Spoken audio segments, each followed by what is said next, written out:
மாறன் சீரியல்ல இப்போ ராடகாஸ்மான அருமையான எபிசோட் வந்திருக்குன்னே சொல்லலாம். காலையில 4 மணிலேருந்து ஏந்திச்சு வீடியோ போட்டுக்கிட்டே இருக்கேன். எதுவுமே வந்து பெருசா போ மாட்டேங்குது. என்ன காரணம்னே தெரில. பார்க்கலாம் லைக் பண்ணிட்டு பார்த்தீங்கன்னா, எனக்கு கொஞ்சம் பேச வந்து முட்டிட்டா இருக்கும். நம்ம மாறன் மாட்டுக்கு கேஷுவலா வந்து நடந்து போய்க்கிட்டே இருக்காங்க. நம்ம பிஸ்னஸ் வந்து நல்லா தான் போயிட்டுருக்கு. இருந்தாலும் கடை இருக்கா இருக்கான்னு சொல்லி எல்லாரும் கேட்குறாங்களே. சின்னதாவது ஒரு கடை இருந்தால் நல்லாயிருக்கும்னு சொல்லிட்டு, அப்படியே அவங்க ஃப்ரெண்ட்ஸ் சர்க்கிளில் ஏதாவது இருந்தால் சொல்லுங்கங்கிற மாதிரி சொல்லிட்டு வந்துட்டு பார்க்குறாங்க சைக்கிளில். அப்போன்னு பார்த்து சின்னதா ஒரு சென்டரான பிளேஸில் ஒரு கடை இருக்குது. அந்த கடை வந்து கிடைச்சா நல்லா இருக்குமே அப்படின்னு சொல்லி யோசிச்சுட்டு, என்ன மாறா இந்த பக்கம் கடை என்ன வாடகைக்கு விட போடுங்கிற மாதிரி எழுதி போட்டிருக்கீங்க. எவ்வளோ வந்து அட்வான்ஸ்லாம் வாங்குறீங்க? என்னப்பா உனக்கு தெரிஞ்சவங்களுக்கு யாருக்கும் சொல்லுவியா? தெரிஞ்சா சொல்லு. சும்மா வந்து சொல்லுங்க அப்படின்னு சொல்லி சொன்னோன்னே, 2,50,000 லட்சம்ப்பா. 2,50,000 லட்சமா? சரி மாத வாடகை எவ்வளோ வரும் அப்படின்னு சொல்லி கேட்டோன்னே, ஒரு 30,000 மாதம் கூட ஏதாவது வியாபாரம் பண்ணால் கூட ரொட்டேஷனில் ஏதாவது பண்ணிடலாம். ஆனால் 2,50,000 லட்சம் வேணுமே, இதெல்லாம் நடக்கிற காரியமா? சரின்னு சொல்லிட்டு மாறன் மாட்டுக்கு சோகமாக வந்து போகிறாங்க. ஆசை இருக்குது, ஜெயிக்கணுங்கிற எண்ணம் இருக்குது. ஆனால் அதை செயல்படுத்துறதுக்கு பணம் ஒரு தடையாக இருக்கே. இப்போ கொடுங்க, அதுக்கப்புறமேட்டுக்கு தாங்கன்னு என்னால் சொல்ல முடியாது. என்ன பண்ணலாம் அப்படின்னு சொல்லி யோசிச்சுட்டு இருக்காங்க. அந்த இடத்துல ராகுல் மாட்டுக்கும் என்னடா பண்ணலான் இருக்க? அடுத்தடுத்தது பிஸ்னஸ்லாம் எப்படி போகுது? பிஸ்னஸ் நல்லா தான் போகுது. சின்னதாக ஒரு கடை வந்திருக்கு அப்படின்னு ராகவன்ட்ட சொல்லிகிட்டு இருக்காங்க. இது எல்லாத்தையும் நம்ம வீரா வந்து கேட்டுக்கிட்டு இருக்காங்க. என்னது நம்மக்கிட்ட கூட எதுவும் சொல்லலை, ஏன்டா சோகமாக இருக்கேன்னு கேட்டால் எதுவும் சொல்லாமல் மௌனமாக இருந்தாப்புல ராகவன்ட்ட எல்லாம் வந்து சொல்லிகிட்டு இருக்காங்க. கூட பிறந்த அண்ணங்கிட்ட சொல்ல முடியுது, கட்டின பொண்டாட்டிக்கிட்ட சொல்ல முடியலையோ அப்படின்னு சொல்லி யோசிச்சுட்டு நம்ம வீரா வந்து எல்லாத்தையும் கேட்டுக்கிட்டு இருக்காங்க. இது நம்ம மாறனுக்கு வந்து தெரியாது.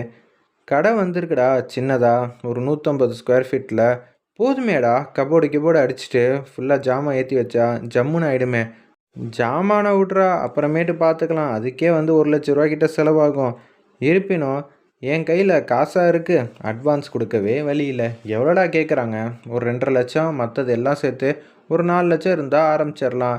சரிடா நான் தரேன்னு ராகவன் வந்து சொல்கிறாங்க. நமக்கு என்ன பணம் காசுக்கா பஞ்சம்? நீ தான் வீட்டை விட்டு வெளில வந்துட்ட. வீட்டை விட்டு வெளில வந்துட்டாலே நான் என் சொந்த காலில் தாண்டா நின்று ஜெயிக்கணும். நீங்கள் பணம் கொடுக்குறீங்க. ஏன் அப்பா கிட்ட கேட்டால் ₹1 கூட கொடுப்பாப்புல, 1,00,00,000 கேட்டால் கூட. ஆனால் அவர் காசை எடுத்து ஜெயிச்சு காட்டுறதுல எனக்கு என்னடா பெருமை இருக்குது? நானா சுயமாக வந்து சம்பாரித்து ஜெயிச்சு காட்டணும். அதுக்கு என்ன வழின்னு தான் தெரியல. மாறா இப்படியெல்லாம் யோசிச்சேன்னா சரி வராது. நான் யார்கிட்டையாவது கடனாவது வாங்கி தரேன். நான் வந்து கட்டிக்கிறேன்டா அப்படின்னு ராகவன் வந்து சொல்கிறாங்க. அதெல்லாம் ஒன்றும் வேணாம், என்னால் முடியலன்னா நான் உன்கிட்ட கேட்குறேன். என்னடா அந்நியமாக பார்க்குறியா? இல்லைடா, சாதிச்சாகணும். என்னை யாருமே மதிக்காதப்ப கண்டிப்பாக நான் ஏதாவது ஒன்று செஞ்சு காட்டணும்ல. அது நாளடைவில் நீங்கள் கொடுத்ததுலேருந்து வந்துச்சுன்னா அது சரிப்பட்டு வராதுடான்னு சொல்லிட்டு சோகமாக வந்து போகிறாங்க. நம்மக்கிட்டேயும் காசு இருந்துச்சுன்னா வாழ்க்கையில் ஜெயிச்சிருக்கலாமே. காசு இல்லாதனால இப்படி தோற்று போய் நிற்கிறோமே அப்படின்னு சொல்லி மாறன் மாட்டை யோசிச்சுட்டே இருக்கிறப்ப, மாறனுக்கு இப்போ பணம் தேவைப்படுது. அவன் பெருசாக எதுக்குமே வந்து ஆசைப்பட்டதில்ல அப்படின்னு சொல்லி வீரா வந்து யோசிக்கிறாங்க. அவன் 2,00,000 3,00,000 கிட்ட கேட்குறாப்புல, ஒரு 4,00,000 கிட்ட வேணும். அப்படி இருக்கிற சூழ்நிலையில் எப்புட்றா நம்மக்கிட்ட இருக்கிற நகை எல்லாத்தையும் வச்சா கூட 1,00,000 கூட வராது. கடனாக கேட்டால் கூட யார் தருவா? நிச்சயம் வந்து தரமாட்டாங்க. என்ன பண்ணலாம்? சொந்த காசாக இருந்தால் தான் உண்டு. நம்ம அம்மா கிட்ட வாங்கி தரலான்னு பார்த்தா, அம்மா மாதம் மாதம் ஆக வேண்டிய செலவுக்கே கஷ்டப்பட்டுக்கிட்டு இருக்காங்க. அப்படி இருக்கிற சூழ்நிலையில் எப்படி இதையெல்லாம் சாத்தியம் அப்படின்னு சொல்லி யோசிச்சுட்டு இருக்கிறப்ப தான் நம்ம வீராவுக்கு ஒரு விஷயம் வந்து தோணுது. இது மாதிரி போட்டியில் கலந்துக்கிட்டு ஜெயித்தோன்னா 4,00,000 கிடைக்கும்ல. நம்ம அண்ணனோட ஆசீர்வாதம் இருந்துச்சுன்னா கண்டிப்பாக இந்த விஷயத்தில் கலந்துக்கிட்டு ஜெயிச்சுட்டு ஏதாவது ஒன்று சாதிக்கலாங்கிற மாதிரி தான் யோசிக்கிறாங்க. அந்த இடத்துல நம்ம வீரா எதுவுமே சொல்லாமல் கலந்துக்கிறாங்க. போட்டியில் வந்து 4, 5 பேர் இருக்காங்க. அந்த இடத்துல வீராவை ஏதோ ஒரு சண்டையில் அடிச்சிட்டாங்க போல இருக்கு. இருப்பினும் என் புருஷனுக்காக இந்த போட்டியில் கலந்துக்கிட்டு தான் ஆகணும். கண்டிப்பாக நான் ஜெயிச்சு தான் தீருவேங்கிற மாதிரி சொல்கிறாங்க. நீங்கள் கோவப்படுற மாதிரி என்னாலையும் கோவப்பட முடியும். ஆனால் இந்த போட்டியை நான் நேர்மையாக வந்து சந்திக்கணும்னு ஆசைப்பட்றேன் அப்படின்னு சொன்னோன்னே அமைதியாகிடுறாங்க. நீங்கள் 2 பேரும் அப்புறம் கலந்துக்கவே வேணாம். இந்த பொண்ணுக்கிட்ட நான் 4,00,000 கொடுத்துட்டு போயிட்டே இருப்பேங்கிற மாதிரி போட்டி நடத்துகிறவங்க சொன்னதுனால அப்படியே அமைதியாகிடுறாங்க. இப்படியெல்லாம் நடந்துப்பீங்கன்னு நினச்சி கூட பார்க்கல. பார்த்து ஒழுங்காக ஓட்டுங்கய்யா அப்படின்னு சொன்னோன்னே, ஏய் என்னடா இப்படியெல்லாம் அசிங்கப்படுத்தி நிப்பாட்டிட்டாங்க. நம்ம முக்கியம் இல்லையா? இந்த பொண்ணு இன்றைக்கி வந்து வந்திருக்கான் போட்டியில் கலந்துக்க. இது ஜெயிக்கணுமா? கண்டிப்பாக நான் விடமாட்டேன் அப்படின்னு சொல்லி அந்த இடத்துல அவங்கெல்லாம் பேசிகிட்டு இருக்காங்க. நம்ம வீரா வந்து யோசிக்கிறாங்க. அண்ணா உன் மேலே இருக்கிற நம்பிக்கையில் தான் இப்போ நான் ஆட்டோவையே ஸ்டார்ட் பண்ண போகிறேன், தயவு செஞ்சு எனக்கு உதவி செய்யணா அப்படின்னு சொல்லி சந்தோஷமாக வந்து சாமியை வந்து கும்பிட்டுட்டு அப்படியே ஆட்டோவை வந்து ஸ்டார்ட் பண்ணுறாங்க. பின்னாடி திரும்பி பார்த்தா நம்ம மாறன் வந்து ஜம்முன்னு வந்து உட்காந்துருக்காங்க.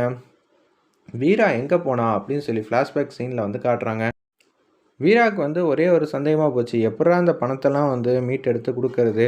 சரின்னு சொல்லிட்டு அவங்க இந்த போட்டியில் கலந்துக்கிறதுக்காக பேர் கொடுக்கலான்னு போகிறாங்க. அதுலேருந்தே நம்ம மாறன் வந்து தூரத்துலேருந்து சமாளிச்சுக்கிட்டு இருக்காங்க. ஓ, இப்படியெல்லாம் நடக்குதா, என்னோட ஆசை என்ன ஏதுன்னு தெரிஞ்சுக்கிட்டு தான் வீரா இது மாதிரிலாம் வந்து மல்லு கட்டிக்கிட்டு இருக்கா. சூப்பர், ரொம்பவே சந்தோஷம்தான். நிச்சயம் வீரா வந்து ஜெயிச்சிட்டானா நமக்கு பேரு புகழ் எல்லாம் கிடச்சிரும். அது மட்டும் இல்லாமல் எனக்காக அவள் கஷ்டப்படுறா, எனக்கு சந்தோஷமாக இருக்குது. எத்தனை பேருக்கு இதெல்லாம் கிடைக்குங்கிற மாதிரி காவேரி அம்மா கிட்ட வந்து சந்தோஷமாக வந்து பேசிகிட்டு இருக்காங்க அந்த இடத்துல. ஆப்பான்னு பார்த்து, டேய் என்னடா இன்னைக்கு வீரா வந்து ஜெயிச்சுட்டு போயிட்டான்னு வச்சுக்கிங்க, வீரா போல் எத்தனையோ பேர் இங்கே வந்து கலந்துப்பாங்க. அதுக்கப்புறம் நம்மளால் ஜெயிக்கவே முடியாது. பாண்டியன் இருந்த வரைக்கும் நம்மளால் ஜெயிக்க முடியாமல் போச்சு. இப்போ இன்றைக்கும் இதே மாதிரி போயிட்டு இருந்துச்சுன்னா அப்புறம் நான் என்ன சொல்கிறதுனே தெரியலங்கிற மாதிரி அவங்க 2 பேரும் யோசிக்கிறாங்க. நம்ம 2 பேரில் யார் வேணாலும் ஜெயிக்கலாம், ஆனால் வீராவை ஜெயிக்க விடக்கூடாது. அதுக்கு நம்ம வேகமாக ஓட்டினா போதுமா அப்படின்னு சொல்லி கேட்டோன்னே, அதெல்லாம் இல்லைடா, சூழ்ச்சி செஞ்சு தான் ஜெயிச்சாகணும். அதுதான் இங்கே ஒரே வழி, வேறு மாற்று யோசனைக்கு ஒன்றுமே இல்லைங்கிற மாதிரி யோசிச்சுட்ருக்காங்க. வீரா, நான் உன்னோட நிழல் போல தான் நான் இங்கே உட்காந்துருப்பேன். நீ எதுக்கும் கவலைப்படாத, நான் உனக்கு துணையாக நிற்கிறேன். இந்த போட்டியில் உனக்கு தான் கப்பு, இதை யாராலையும் மாற்ற முடியாது. வா வீரா, நம்ம இங்கேருந்து போகலாம் அப்படின்னு சொன்னோன்னே போட்டி வந்து ஆரம்பிக்குது. பாண்டியன் அண்ணா, நீங்கள் எனக்கு ஆதரவு தாங்கன்னொன்னே பாண்டியன் வந்து வந்துடுறாங்க. வந்த உடனே அவங்க வந்து வண்டியை ஸ்டார்ட் பண்ணி கொடுக்குற மாதிரி சூப்பராக வந்து காட்டுறாங்க. அந்த இடத்துல மாறன் வந்து வா இன்னைக்கு ஜமாச்சிடலாம் அப்படின்னு சொல்லிட்டு மாசாக வந்து போயிட்டுருக்காங்க. அப்பன்னு பார்த்து, வீரா ஒன்றும் பிரச்சனை இல்லைல்ல, சமாளிச்சிருவல்ல.